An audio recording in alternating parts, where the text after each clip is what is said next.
भारताची सध्याची तरुण पिढी ही सट्टेबाज, जुगारबाज आणि व्यसनी झाली पाहिजे, याच्यासाठी ज्याला आपण आदर्श मानतो ते जाहिरात करतात।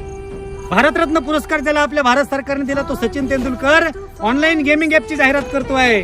तुम्ही पैसे भरा आणि गेम खेळा आणि सट्टेबाज व्हा याची जाहिरात करतोय। महेंद्रसिंग धोनी ज्याला पूर्ण भारत माही म्हणतो तो ड्रीम 11 ची जाहिरात करतोय। विराट कोहली हा MPL ची जाहिरात करतोय। अजय देवगण हा विमल पान मसाल्याची जाहिरात करतो आणि आमचे अमिताभ बच्चन हे कमला पान पसंद मसाल्याची जाहिरात करतात। हे सगळे आदर्श मानणारी लोक तुम्हाला व्यसनी करायला लावतात, तुम्हाला जुगार सट्टा खेळायला लावतात। पण जगाच्या पाठीवरती एक माझा वारकरी संप्रदाय आहे की जो हजारो लाखो तरुणांना सांगतोय, पोरांनो निर्व्यसनी व्हा, भगवंताचं नामस्मरण करा आणि पुरुषार्थ संपन्न छत्रपती शिवाजी महाराजांसारखं तुमचं चरित्र घडवा।